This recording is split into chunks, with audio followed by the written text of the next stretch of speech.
Bo, this is not a drill. It's not a drill anymore. We won a game. We won a game. Come on. We're so excited. 007 no more. Thoughts. Give me your thoughts. Frank Lampard beats the 007 allegations just like Mudryk did earlier on in the season. Come on. Oh my God. We got a dub for what feels like forever. Honestly, the 3-1. 3-1 win Yep. at Bournemouth. Away from home, Yep. we scored 3 goals in one game. I can't believe that's happened. That must have, doubled our total goal tally for the season in one game? Yeah, we was -7, now we're -4. Oh, what a fantastic... What the fuck? What a time to be alive. What's just happened? Badia Shill, by the way. Badia Shill, the absolute tank. And he got injured the first, 5 minutes of the game. And thought, nah, screw that.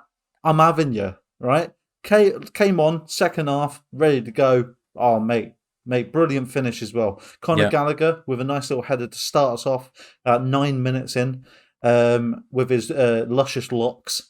And from that we was gassed, and then obviously Bournemouth scored an absolute wonderful goal. To be fair, and they played really, really well. Like we was nowhere near as good as we should be, but we got a bloody win. And then Felix comes on, my guy comes in, and looks like the easiest goal we've scored all season. All season, What do you reckon? What's the player rating saying? So. Based on SuperScore, Conor Gallagher and N'Golo Kante get the highest marks. I don't know if either of them really had amazing games, but they certainly put a shift in and got around. Yeah. And obviously Gallagher got his goal, and I know that always kind of shifts up the kind of general score they get. Yeah. I think at least first half it wasn't so bad. No. Really, we came in all of us looking quite equal. I thought that was a very equal game. Yeah, it was very balanced. back and forth, wasn't it? Yeah, it was, and I thought actually Bournemouth looked like they actually really made more of a chances of it. I reckon, better build up typically definitely, than what we were seeing. Technically as well. Yeah, I saw a lot of kind of dodgy build up, misplaced passes from us, where players were trying to combine together with 1-2s, and one of them was running and then one of them didn't run, and then they were, I saw a lot of people getting quite confused about who was coming where. So definitely a lack of cohesion in the build up, and certainly not the peak Lampard ball that we expect. No. I did see a fantastic first half performance of Madueke as well, by the way, who was basically carrying our attack, and it looks, he's so tall and big, but he's a really neat dribbler. He's nimble, technical, fast, knows what he's doing, has a little shot. I love that. Have a little super shot, direct, have a pop, super direct. have a pop. But what? He got injured because he carried everybody on his back. That's literally what it was. So just the lactic acid build up in his thighs. They just got too much. Absolute class. But he carried on, even though even after he went down injured late on in the first half.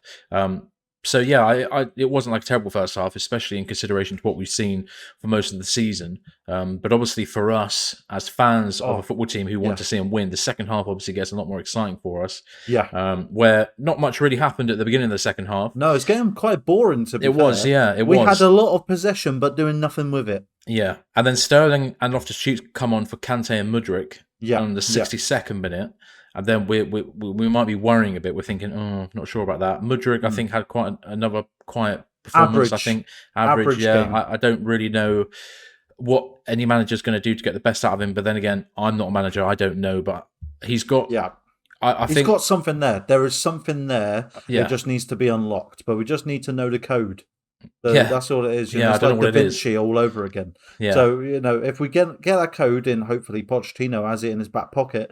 Comes out, he goes, it's 39645. Boom, that's it. We've unlocked Mudryk. So I think he had an average game. I'm glad he started though. Give him them bloody minutes. Get him used to the Premier League, man, because he's been there since January, and we haven't seen much of him, to be quite honest with you. I do want to talk about one individual and bring the mood down. I'm really sorry. Kai Havertz. Ooh. What was that performance? He got a 6.1 on SofaScore. Yeah. And honestly, he looked so slow. He was like the chances that he had could have been, we could have been 5-6-1 up because of them chances he had. Flying headers that just went nowhere. He had runs that he couldn't make because he's too slow or lazy. And then like if he does a missed pass or something like that, and then we gain it back, he's not paying attention enough to look up and be like, "Oh, we got the ball back. I get in position again." No, he's just like, "Oh, we've lost it. That's it. Head down, look at grass," and it's just like there's no, I don't know, man. There's no cojones. There's no like venom in him. That's the He's one. just There's no venom. he's just never, I don't know, really involved enough in a way that is like dangerous and putting himself in positions anything. where he can like frighten opponents. Like I looking at his stats here on SofaScore, he played 84 minutes. Yeah, All he had was one shot off target, and that was in like the 74th minute. mate. With 39 touches, and his heat map shows he was all over the pitch. Yeah, But I just honestly but terrible. but proper strikers. If you think in the European scene, you think of your Kanes, your Osimhens, your Arlands. They strike fear into the hearts of the defenders. But they do And all of their best work in and around the box. yeah, Like yeah, they're dangerous in that area. They occupy exactly, centre backs. exactly. They you have to look for them. You can't Yeah, ignore them. Kai Havertz And we don't has have it, that. as you just said. Kai Havertz has his heat map in around that box area, and it's still done fuck all. So it's just like, what are you doing? Like, no one gives him any sort of respect, if that makes sense. Nor do we really. But no one gives him that like, oh, he's going to be a good player. I should shut him down. In a technical way. Everybody just goes, oh, it's Kai Havertz. Don't worry about it. Yeah. Like they'll just run at him and he'll fail. He'll just fuck up somehow. He'll do a missed pass that we saw so many times today. And as you said, one shot on target. Oh, sorry, one shot on the goal, not on target. Not on target, yeah. Absolutely ludicrous in You're 84 not happy. minutes. You're not happy. Absolutely. But we won't let that drag us down. We will say, what a game. What a bloody game. Just Not to bad. see us win, man. Yeah, I know. The pressure. Yeah. I feel light, I'm a Well- big lad and I feel light. Well, I hope the result gives this team, the squad, a boost of confidence, just to show, Definitely. look, okay, yeah, it's only Bournemouth, obviously, but you Yeah. can't really say that, with us this season. I mean, we've got beat by Southampton with no manager. So. Exactly. Yeah. But yeah, nice to see like some kind of. I mean, the last goal in particular was an actual goal of professional footballers standard. That's the first I've seen in a long time. That was chef's kiss. That was lovely. just like nice little build-up play. Felix little slot in. That was like watching Real Madrid against us. That's literally what it looked like in that moment. That was the whole 20 seconds. That was it, and then it went out the window again. Yeah, no, it was lovely. It was lovely, fluid. It was silky smooth. And it was incisive as well. Yeah, and it was just and nice to be like just fucking finished off with just a decent, confident finish. Exactly. You know what I mean? No passing when you really should be taking a shot. But that's what Felix is good at. He always does take the shot when he has the opportunity. Yeah, I love that. So it was a lovely goal. I do think though we should obviously say Badiashile's goal as well. Badiashile, sorry, not long before. Honestly, what was that? That was so good. I thought it was a header at first from the first angle that you see. I thought, oh bloody hell, it's a header. Slow mo, mate. He's jumped up about 7 foot. It was like it was a lovely, volleyed it, brother. Yeah, like, it was a lovely. Fuck? I put down in the notes it was DeCanio-esque because he did that kind of scissor kick style where he jumps and one leg goes out forward and then kind of uses that to give him momentum to swing the other one. And it was a good finish and provided by Ziuk, who did come on, by the way, in the 75th minute. No, of course, no one likes him. Maybe he shouldn't be getting minutes over other players, but if you expect anything over from Ziuk, it is a decent delivery, and that he did. He that's what he gave us. Yeah, fair enough. Yeah. So obviously those are our 3 goals. I mean. What about the penalty shout a bit earlier on in the second half? I'm sorry, right? The commentator's Silva. done my bloody head in. So we was talking while we was watching the game. The commentator's bloody done my head in saying that, Bournemouth been fucked over again. I'm sorry, but Silva hit that ball. Otherwise, it wouldn't have changed direction. It literally, the ball went back on itself. It was never a penalty in any like bloody angle that you want to look at. There was no foul play. It was literally on the ball, on the money. The ball went backwards. It's just from the angle that you see, it did look like both of them touched it at the same time. But regardless, he got the ball. Otherwise, the ball would have been still going in the the forward direction. Why would it be going back? I'm sorry, but the ref, right, cool. Commentators, you're chatting shit. So yeah, what did you think? Did you think it was a penalty?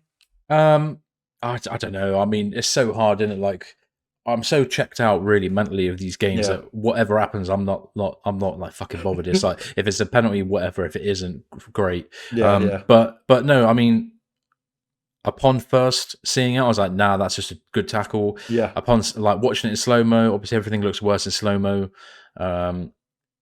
Yeah, maybe you can't really even see because it's going so fast. Yeah, maybe you would say that Silva didn't actually touch the ball, but how can you? You can't really tell because it's just all everything's happening so fast. yeah. But how would the ball go the opposite direction of where it was meant to be going? Yeah, I guess Without Silva hitting the ball, it makes rival no fans sense. would probably say that Thiago Silva's foot came out, it knocked into Solanke's foot, which then knocked the ball away. Oh no, you know but what? Thiago Silva didn't actually touch the ball. Rival fans would say the alignment of the planets dictated that the lines on the pitch switched over, and Solanke was like in the multiverse. It's fucking Sure. load of horseshit, bruv. It wasn't a fucking penalty, all right. So, And what about that? That's my What view about on it. that? What about that Watara miss as well? Remember from the corner, he was literally like 4 yards out and he just missed. Yeah, I, missed. I think that's something important to say, that I think there has definitely been a lot of moments in this game that shows us that really, although it was great to get the win and we did score a lovely goal at the end to kind of seal the deal, we did get lucky in some moments, and we're definitely not out of the woods performance wise. Oh, definitely because it was actually quite an equal game in many ways. Yeah. Like there was some squeaky bum time in there. Definitely, if you look at like the stats, we did have a lot more ball possession, but in terms of like Done actual nothing shots, with it. But then we did. in terms of shots and corners, like we only had one more shot than they did. We have 11 to their 10. We had one more shots on and off target, 5 to their 4 respectively. They're the same amount of corners. We both had 7, so it was actually quite a well balanced game in many ways, and obviously that goes to kind of give you an idea about how our kind of general performance levels are and what kind of performance people are putting in. Shame to see Ben Chilwell pull up with looks like a hamstring pull. Hopefully that's not a bad tear or anything like that. Unfortunately. I hope he's all right, because he did go down. And actually, he didn't go down, did he? He sort of stood there and went, ow. So I'm hoping that it's okay. He did take his time coming off on a draw, which I didn't really get because it's a draw. But anyway, we moved. Yeah. I don't know if it's mathematically proven, but it looks like we're staying up. All right, so let's have a round of applause. We're staying up. We just beat relegation rivals Bournemouth. Come on. We have now catapulted up to 11th. It's the best news all season. Above Crystal Palace, who lost today against Spurs. Bournemouth are now 14th. So have it, Bournemouth, your relegation rival bastards. We're not getting pulled into the scrap. Yeah. Fuck all of yours. And so we've now got over 40 points. I feel like we've been waiting to get to 40 points for about 7 months. About 7 years, mate. It feels like my whole life. Yeah. So let's all celebrate that we finally got to 40 points. We're probably incredibly, definitely safe, I would imagine. I don't think it's mathematically safe, but we are safe. We hope so. So that's our reaction for this game.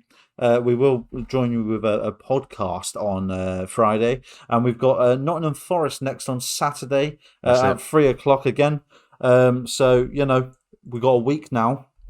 I hope these players get into training, because after a 3-1 win, I don't want no slacking. Keep that momentum going. You know what I mean?